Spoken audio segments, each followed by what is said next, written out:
Hey, good morning. Hey, it's first thing in the morning here. Sun is coming up. It's a crisp day.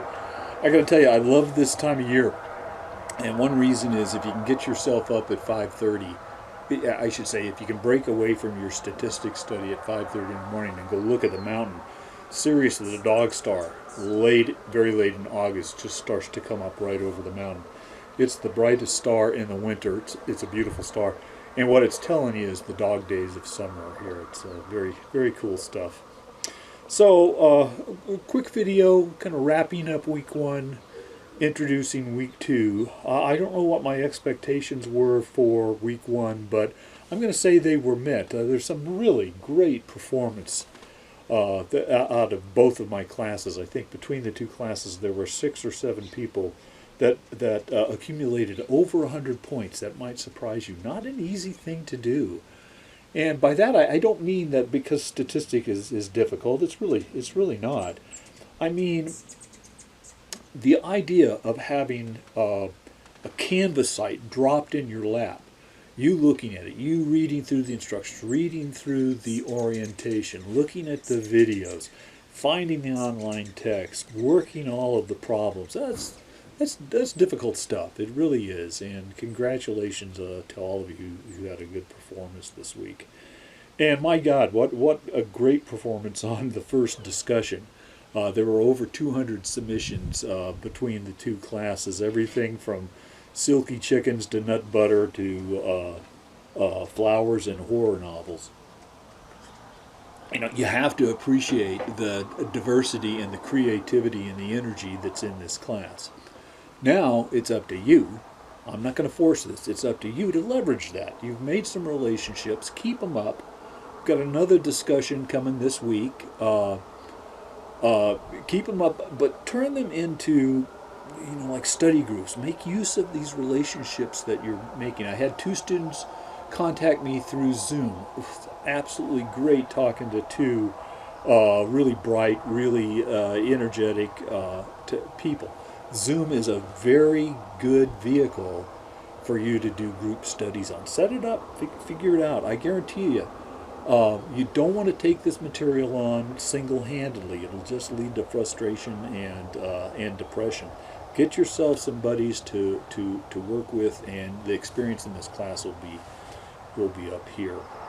So quickly, let me wrap week one.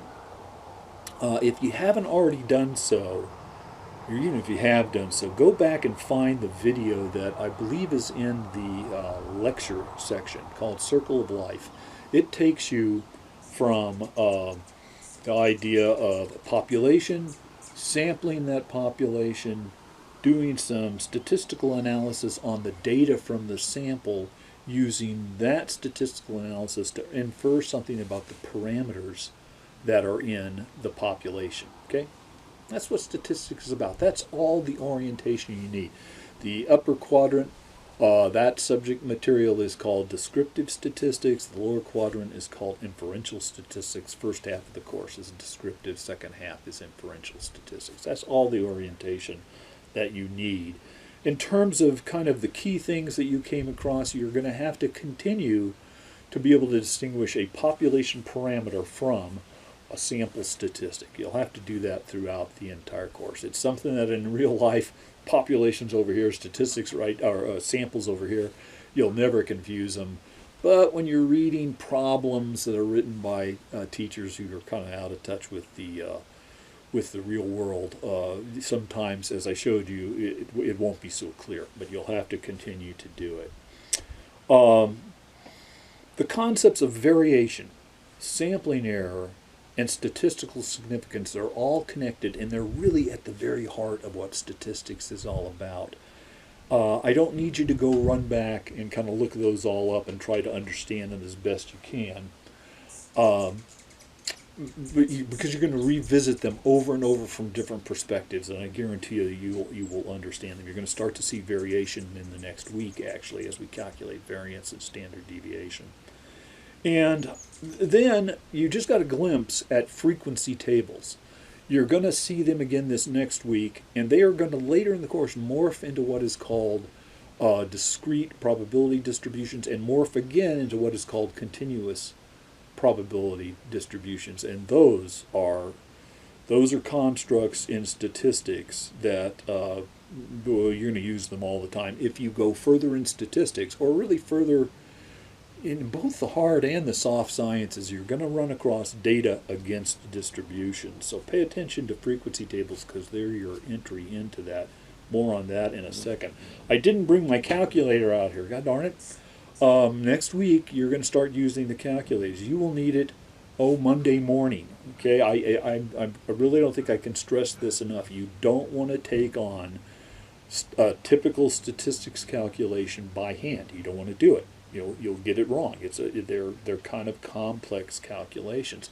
On the other hand, with the calculator, you enter data, push a button, it does the work for you. And we need to spend our time working on concepts, not doing arithmetic. Okay, that's just about it. I wanted to do this. I mentioned frequency tables. I mentioned performance. I hope you can read this. Here's a frequency table for you. And in fact, if you can see it, it's 6 classes, and what I've done is taken all of the scores, at least as of this early Sunday morning, that are achieved by my 2 classes, and I've broken them up so you can kind of see where you sit. So right now, once you appreciate what this is, you're probably kind of looking for your score and trying to understand where you are. That's called finding the location of your score. It's one of the key descriptive statistics, okay? But what I want you to focus on rather is this Mason-Dixon line between the class right here that goes from 50 to 70 above and below that. Roughly half the class, maybe 40%, is above that line, 60% is below it.